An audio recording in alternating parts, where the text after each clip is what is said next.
Hello guys and welcome back to the Motor Recon podcast. I'm your host Adam and joined again today by Rob. Obviously if you have listened to last week's, we've now been to Salon Privé at Blenheim Palace. We did a little bit of a run up last week of what we hope to see and things like that. So what we're going to do this week is cover off sort of our highlights of the show and then also give it a bit more of a review because obviously it's the first time we've been.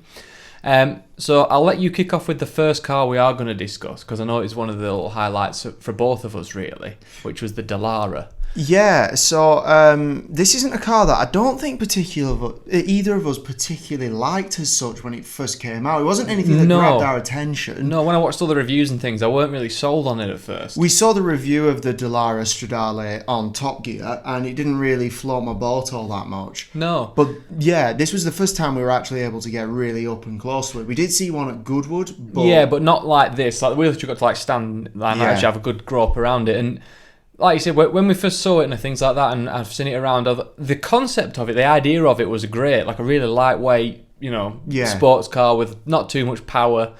I wasn't sold on the looks, but after seeing now a couple in different colours, I think, the baby blue one, which I'll chuck pictures on, I thought that was a really good looking little car. Well, that was the one that we saw at the show, but while we were doing the research for this podcast that we saw, that we both really agreed is, we saw an example where the wing was removed, so maybe we can get a picture online of what one of those looks like. I'll put that on as well. We think it makes it look fantastic in that spec. It does. I think it's a very sleek design. It's from that set. So it's got a bit of Porsche built and a bit of few other bits and bobs. But obviously, given how many people Dallara work with, it stands to reason they've probably taken a few cues from elsewhere.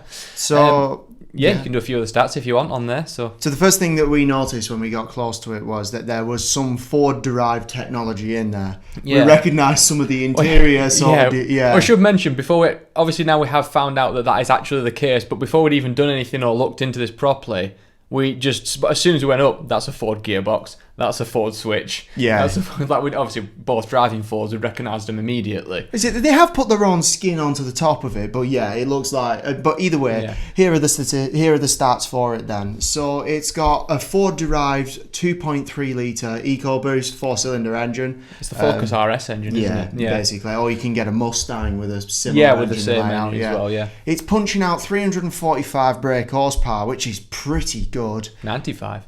Oh, 395 brake horsepower, I beg your pardon. For the Focus, it's 345, isn't it? I think the most important thing to note, though, is even with that power, it's got a dry weight of 855 kilograms. Yeah. Now, that's where I think it's going to get interesting because, obviously, that is ridiculous. That's sort of Lotus Elise, base Lotus Elise.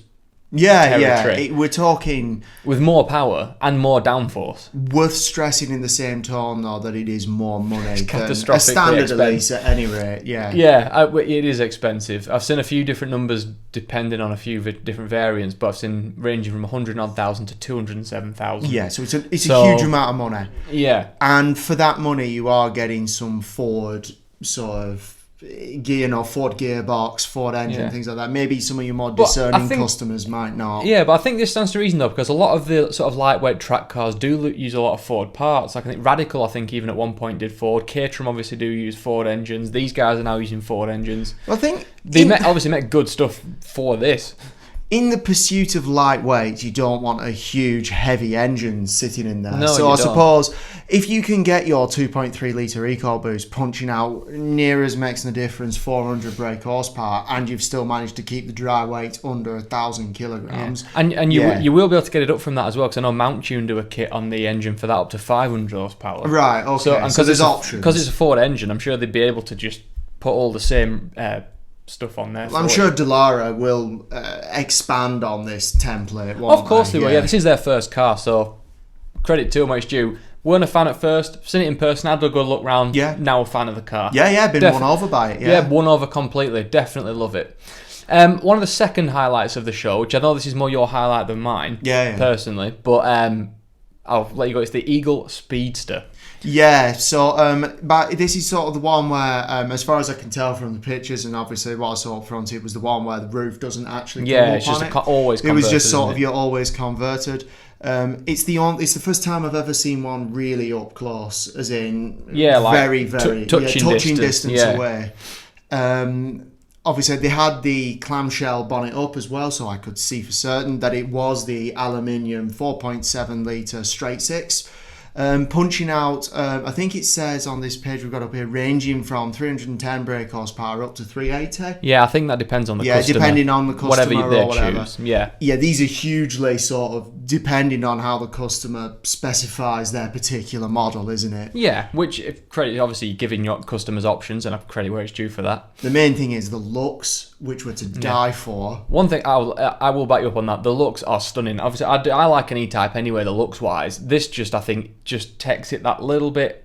Oh sure, further yeah, and just perfects it slightly. Yeah, I absolutely loved it, and as you say, it's the first time I've ever been able to see one under the bonnet as well. Just the exquisite craftsmanship that has gone into building that. So, what would you describe the colour as we saw? It's like a sort of candy like red, a plum red, plum maybe? candy Yeah, red, dark red, dark red. wasn't it? Now, Yeah. that did it for me. I've only seen black and a blue one before. Yeah. But that worked for me. It was lovely. Gorgeous. And Yeah. it was sat on the lawn next to an original early series E-Type as well, so it was nice to see them side by side. So yeah, that was another highlight for me. Built in England as well, which is always always built a by benefit. Eagle.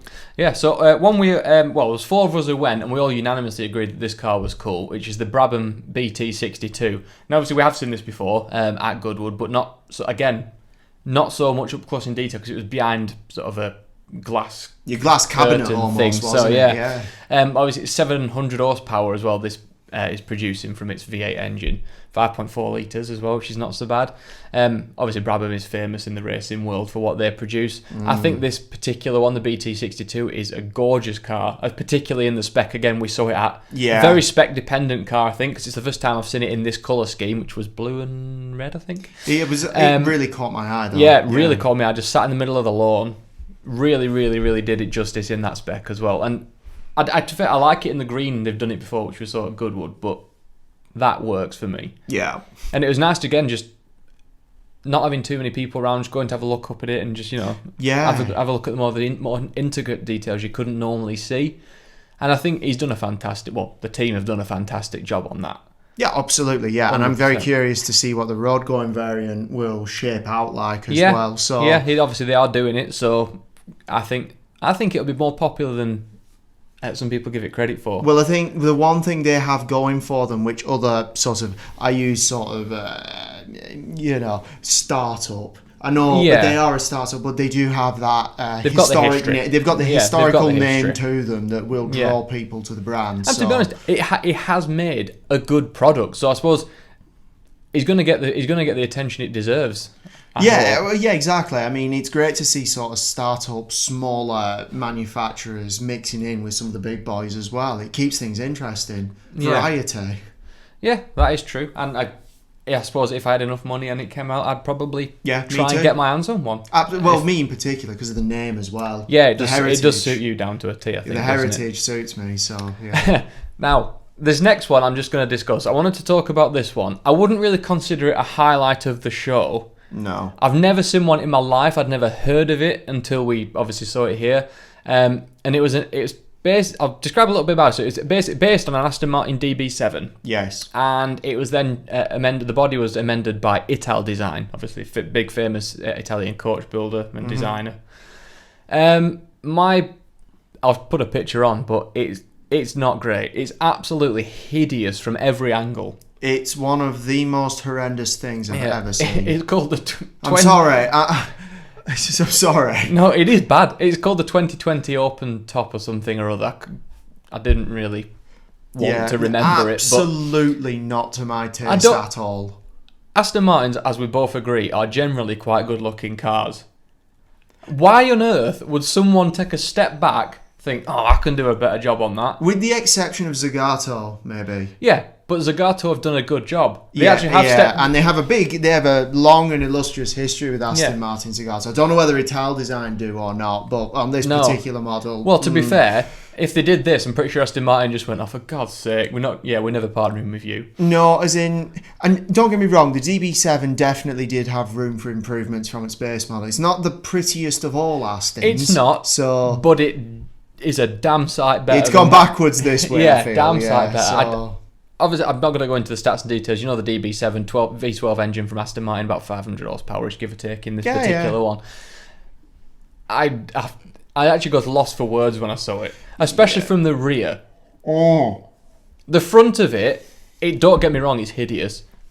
But when you go around the back of the car, wow, it's awful. It reminds you of these early noughties sort of edgy. Well, I think we did a bit of digging into it, because I said we'd never heard of this or never seen it. So we did a little bit of research on it, and I think what they were trying to do is, like we both discussed, it doesn't say it specifically, but design a car for the future, perhaps? Well, it says it's a 2020, isn't it? Yeah, but it was obviously built in whenever when was the DB7? Early 90s. Late 90s or whatever. So they might have been trying to do a car to design for the future for 2020. Obviously, 2020 is coming around next year, and thankfully, no cars have turned up looking like this. No, I mean, as you say, sorry lads, maybe next time, I guess. I'd normally be like, credit where it's due, but you've absolutely destroyed the car. I will actually give them credit on this front. They took a swing at least. They did, but I wish they hadn't. Yeah, they took a swing. Yeah, so. really, really wish they hadn't. Yeah. It's bloody awful.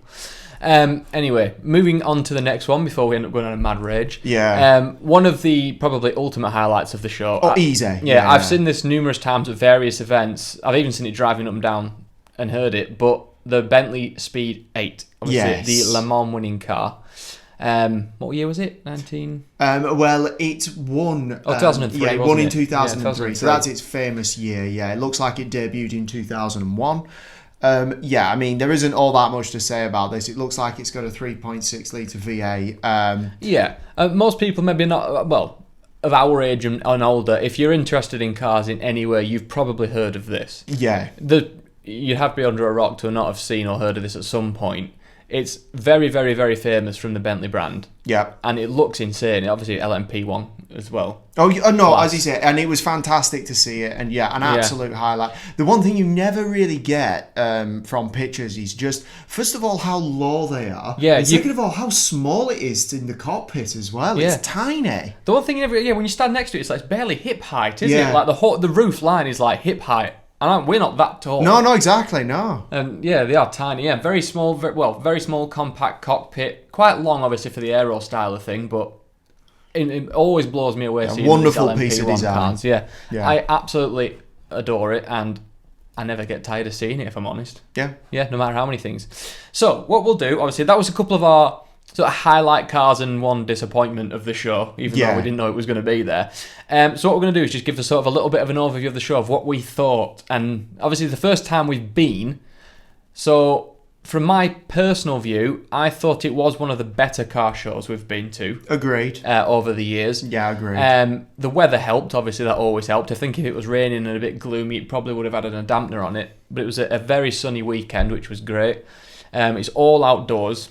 Yes, that is worth pointing out, isn't it? So if there is a bad forecast, maybe they would put more marquees up if the weather forecast had been. I think as well, a lot of the, not to sound like a stereotype here, but a lot of the owners of the more classic cars of the show are a bit protective and don't take the cars out in the rain or anything like that. So I think naturally so, they're worth a lot of money. And obviously all the cars are more prone to rusting and things like that. So it would make sense. There was two different sort of sections that we'll just discuss. There was a north lawn and a south lawn. Now the standard entry gets you onto the north lawn, which has all your car club sort of stands and meets and things like that. And this year, as we mentioned last week, it was a centenary of Bentley, so they had over 1,000 Bentleys. And I think that was worth taking away from the North Lawn experience, as far as I was concerned. It's very Bentley orientated. It was particularly this year. This year it was. Just because of that. Obviously, the actual car club stands was insane. They had like Senna's, Enzo's, they were towards the car Aventura park SVJs. more, weren't they? Like the car club stands. So that no shyness of bad cars there. They were all in, Oh, that's true. Yeah, good stuff. cars came out, and I did say the Porsche turned out in numbers as well. Yeah, there were a hell of a lot of Porsches. Yeah, and Aston Martins as well. The Zagato shooting brake came. A customer car just came in. Yeah, that was great. Obviously, that was actually in the supercar drive that I ran, which we'll go on to review. Well, there was two separate ones. Yeah, it were two separate ones. So they're very rare, and there was two. There was two. Yeah. Yeah, 3 Sennas at the show as well, which is another thing. That on its own, I think if you were just going for a bit of a morning out, that would have been perfectly fine. If you just bought your standard entry ticket, it would have been great if you obviously they're not expensive, but if you are stretching on a budget. That would be a perfectly good morning out. Sure. We also did go and pay the extra for the South Lawn. It was only an extra £10, so not break the bank expensive. But what the South Lawn was more the Salon Privé concourse stuff, so the absolute creme de la creme from the car world, which was, like I say, the Bentley Speed 8 and the Bentley concept car that we mentioned last week, the new GT, the EP something whatever. 100, all that kind of stuff, and sort of the real classics, like the 250 SWBs, the F40s, there's McLaren F1, just to name but a few, and that. It was a case you had to not dress up as such, but they had a specific dress code, which was smart casual. We were there in a shirt and jeans and shoes, and that was acceptable. Yeah, and that was acceptable. That was fine. So what on the days prior to when we went, it's a very smart formal dress, like suit and tie, and obviously dresses and hats and whatnot for ladies. So I'm glad we went when we did, because it's easier to just wear a shirt and jeans. It's not too... Especially like us, where we've come from sort of quite far away. I mean, it was a good 3.5 hour drive, exactly, wasn't it? So, you don't want to be lugging around a suit and all that extra stuff. So, do you think, on your personal view, do you think it was worth the extra £10 for that? Yes, I do, actually. Yeah. Yes, I do. Because one of the things that is worth noting as well is, if you've been to other car shows like Goodwood, or even things like the Geneva Motor Show to some certain extent, I've never been at a car show where, especially on the South Lawn, you're getting so close to such priceless machinery. Oh yeah, ridiculous. There's no barriers up for a lot of this stuff as such. Well, pretty much none of it. There's pretty much none to a large extent, and you could just get very close. And as in, obviously, we didn't touch things or anything like that, but you be respectful. But you got to see these cars from an entirely different perspective when you really are so close. Yeah, literally, I've got pictures and things of everything, but because you can get so close, it allows you to be able to take proper pictures. And the one thing I will respect them for on this, they really do limit the tickets. Yes. And also the queue you to get in. Obviously, we got there straight away as soon as it was opened, because they stagger when the lawn's open, so it's not everybody at once, all in one place, which again, another great idea. Yeah, another good idea that was. And we got there as it opened, we went in, it was relatively quiet. You can chill out. We had... we went and then had a drink in there and just chilled out, and it was quite nice and just quiet and easy going. It's the most relaxed atmosphere in a car show I think I've ever experienced. Yeah, they had live bands on as well. Yeah, so, jazz bands. So it was a very relaxed day out, really. Yeah, in a nutshell. It was fantastic, and I would definitely want to go again if we can.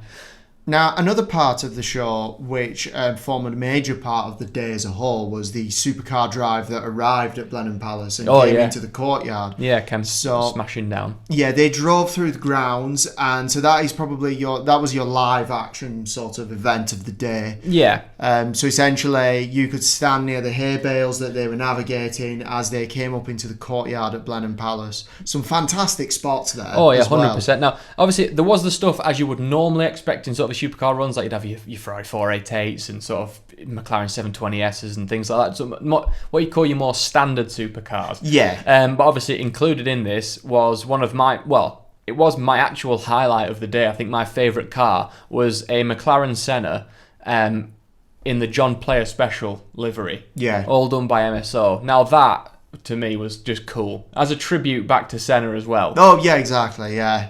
Perfect. No, it was lovely, and as you said, there were some other highlights as well. The Ferrari F40 was in the show as well. Yes, it was. So that's a major spot. Yeah. So that wasn't even included in the normal shot. That was just driving around and came in. Yeah. And there was 2 or 3 others in the actual event, but this just came through. The Koenigsegg Agera N. Came in, which was I've seen that one before, I think once. Another, as we mentioned, the Aston Martin Zagato shooting brake. Yeah. Which is a stunning car. And even just in the normal car park, to be honest, there was I feel like it's a couple of E-types. There was a few good spots around. There was an original Porsche 718. Yes, there was. Tiny, really small. Surprised how small that was. Speciale Aperta, as obviously you know, if you're into cars, they're pretty rare. It was a very, very nice grey Pista. Oh yeah. One of my favourite specs I think I've ever seen of that. What else did we have? There's also like some other older 911s. There was another Senna in that GT Tour as well as the one in the car park and the other ones in the show, which was that was actually quite a nice because it was like a tinted green bare carbon, wasn't it? It was, That was very nice with yellow accents, and that worked fantastically well. It's interesting. There was some really tastefully spec'd DB11s floating around Very as well. tastefully spec, yeah. And 911s as well. And yeah, it's very true. And 911s. I was able to see a Bentley 4.5 litre. Oh yes, yeah. Yep, I was able to see that, and that was obviously that's one of those ones which I've always wanted to see. So that's a big one off my list. One thing I will just mention. No, I think I might have put a picture on before. But we were saying that Ital Design earlier does did that really bad Aston Martin. Yeah. And we said Zagato does really good stuff. Yeah. There's a Zagato Bentley. Yeah. Whoa. Yeah. That's just as bad, if not. It's true that they're not really great, are they? I've just noticed it. Then I've got all the pictures I've taken up there and I spotted it there. I was like, oh good God, that's one of their mishaps in their history. But that brings us on to another good point about this show as well, which is it's a great opportunity to see some of the weird and unusual as well. Yeah, I'd never heard of that. There was a couple of cars there which we both looked at each other and thought, we've never either seen them or heard of them. One of which we'll feature in a later podcast about a Bentley open wheel sort of monocoque racing car. Never even knew it existed. No, obviously it was a one of a kind, so to see it, wow. I'm not even going to put a price on how much I reckon that's worth. Yeah. It must be in the millions. Excuse me. Which is probably one of the worst cars of the show. It's not exactly a bad car in itself. Was that the Bentley Continental convertible with the silly love heart on the bonnet and the yellow and purple thing? I'm not really to my taste. Not sure what the owner was going for doing not that. Really to my taste. It must be symbolic for something. No idea what it is, but wish he hadn't done it. Is there anything else that really caught your eye just to sort of finalise it or just to pinnacle it? I think one of the things that this show certainly has over some of the other ones that we've been to as well is obviously you have all the fantastic cars, but you also have such a fantastic setting for it as well. Yeah, Blenheim Palace. Yeah. It is just a fantastic setting for the show. I mean, we had no problems, for example, going out into the grounds and having a picnic lunch. Yeah, that's perfectly acceptable. That was perfectly acceptable. Plenty of people were doing it. So yeah, it's really nice. As you say, so honestly, when you factor in all of those things, it's not a hugely expensive day out as well. No, either. So the tickets in total for everything were £36. Okay, yeah. So not break your bank expensive. I think that was really reasonable for the show that they put on. That included access to the South Lawn. Yeah, so that was everything. Yeah, that was everything. £36 for the total tickets. Obviously, petrol for us too, particularly we went in a separate car to the others. It was £19 something each for the whole everything. Everything, yeah. And then I think it was about 30 odd quid each for the Airbnb. So overall, a really cheap weekend. Cannot complain. As you said, plus the added benefit of being able to go and have a look around Oxford as well the day before. Yeah, we as you said, so yeah, as an event, I think it's thoroughly enjoyable, and I would definitely recommend it for people to go to. I think because this was the first year they've mixed the classic and supercars with Salon Privé. Okay. So I think from now on that is going to be the way they do it. Obviously, it was a big success. It went really well. So I think from now on, if you see it coming up, I would urge you to book a ticket and experience it for yourself if you can get there, obviously. Yeah, I certainly will be attending again. Yeah. Oh, 100%. But that is it for me. Do you have anything else you want to just note on there? No? I think that's great. Yeah, so we'll wrap it up there then. Obviously, as always, if you went to the show and let us know what you think, I've got all the social media links in the description below. Obviously, you can comment, leave feedback, whatever you want. I will see all the comments and get back to you. So that's it from us then. Thanks very much, guys. See you next week. Thank you. Bye.